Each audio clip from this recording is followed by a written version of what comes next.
আসসালামু আলাইকুম, কী অবস্থা সবার? হোপফুলি সবাই ভালো আছে, আমিও ভালো আছি। সো আজকে একটা নতুন রেসিপি নিয়ে চলে এলাম।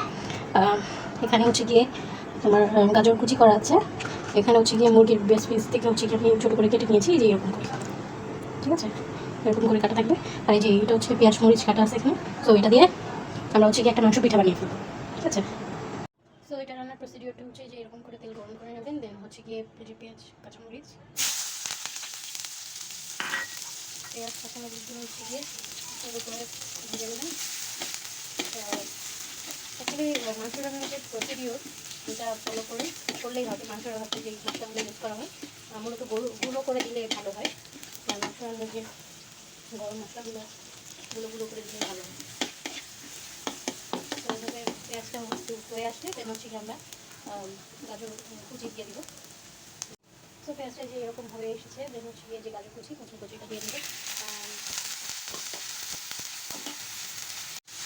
তো চাইলে হচ্ছে গিয়ে গাজর কুচিতে আপনি গাজর কুচির সাথে হচ্ছে গিয়ে রসুন কুচি ইউজ করতে পারেন, চাইলে হচ্ছে গিয়ে আদা রসুন বাটাটাও ইউজ করতে পারেন। মানে আসলে মাংসতে যে মশলাগুলো ইউজ করা হয় সবই আপনি দিতে পারবেন। তো এগুলো একটু করে আসলে আমি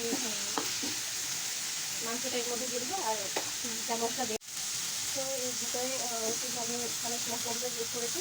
মেন চিকেনটা দিয়ে দিয়েছি, ওটা ভিডিওটা চেষ্টা করতে পারছি। তো এরকম করে রেখে দিয়ে সুন্দর করে ভেজে নেবে সব মশলা সহ ভেজে নেবে।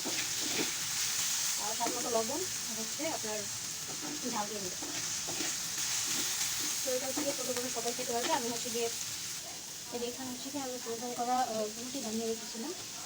তো আমি ঝটপট করে এখানে ঝটপট নাস্তার জন্য কিন্তু এটা খুব বেস্ট, ঠিক আছে? তো এই যে ফ্রাই হয়ে এসেছে, ভালোভাবে ভেজে নেবেন যাতে করে হচ্ছে আপনার চিকেন চুলটা দিয়ে এগুলো হচ্ছে গিয়ে ভেজে নিলে হয়ে যাবে।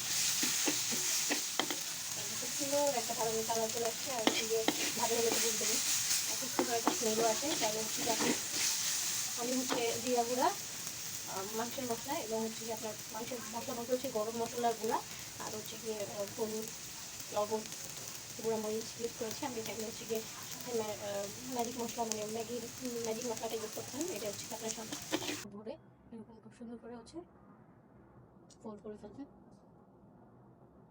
দেন হচ্ছে গিয়ে তেলে ভেজে নেবেন। তারপর হচ্ছে যে এরকম করে বাদামি করে ভেজে নেবেন। মাছটা হচ্ছে গিয়ে একটু লো রাখবেন যাতে করে হচ্ছে পুড়ে না যায়, ঠিক আছে? So this is the final look.